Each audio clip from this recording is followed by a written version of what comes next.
mynews.studio. Gasoline cars are nearly gone from Norway's showrooms, and in Nepal, electric vehicles now cost less than gas-powered imports. What do we learn when a Himalayan nation and an oil-rich Nordic state outpace the rest of the world in adopting electric cars? Today is August 4th, 2025. Let's start with Nepal. 76% of new passenger vehicles sold there are electric. That's triple the global average. How did they pull this off? The turning point was back in 2015 during the fuel crisis. India blocked fuel exports, so Nepal suddenly faced a huge risk from depending on imported oil. The government shifted strategy. They leaned into hydropower.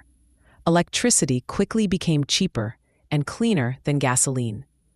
Then they cut import taxes on EVs to 40%, but gasoline cars still taxed at 180%. That's a massive difference in taxes. So EVs became affordable almost overnight? Yes, especially because Chinese automakers offered inexpensive models. For many people in Nepal, buying an electric car isn't mainly about the environment. It's simply the cheapest option. What about charging infrastructure? Are there enough public charging stations yet? It's expanding quickly. Over 60 public stations now, plus hundreds more at homes and businesses. But it's not perfect. Rural areas are still behind, and access isn't universal yet. And public transport, has Kathmandu started electrifying its buses? Progress is slow there. Only about 40 electric buses are running, but 800 are needed for a real transformation. Main challenges are high upfront costs and few government subsidies. So for private cars, Nepal's ahead, but electrifying public transit is still a challenge. Right, and now with recent tax increases and tighter loan rules, EVs are getting a bit pricier again. That could slow down progress. Let's look at Norway. Almost 98% of new cars there are electric or plug-in hybrids. That's even higher than Nepal. Norway's been at this for decades. They launched aggressive incentives: no purchase tax, no VAT, free or discounted tolls and parking.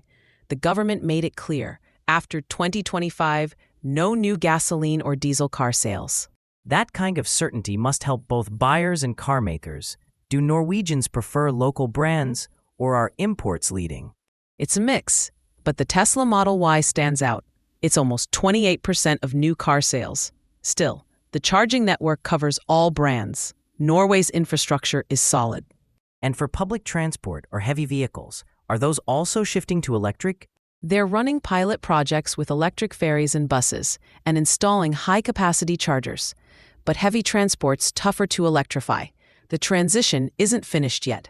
So both countries are ahead with private vehicles, but buses and rural areas still lag behind. Exactly. Nepal proves that with the right resources and incentives, even a developing country can make a leap. They used hydropower, lowered import taxes, and brought in affordable EVs. That's a strategy other countries with renewable energy could look at. And Norway shows that policy, clear targets, and infrastructure can make EVs standard even for an oil-producing country. The big question is whether other countries can copy these successes, or if Nepal and Norway have unique advantages. And if a country has less renewable energy or fewer resources, could the Nepal model work in places like sub-Saharan Africa or Southeast Asia? That's where international support and sharing technology matter. But the lesson is consistent. Policy, infrastructure, and market incentives can drive big change, no matter a country's income level. And since transport is a major source of emissions, these aren't just local stories. They're examples for the world. So we see that a Himalayan nation and a Nordic oil state are showing an electric future isn't only for the wealthy, or just an idea for the distant future.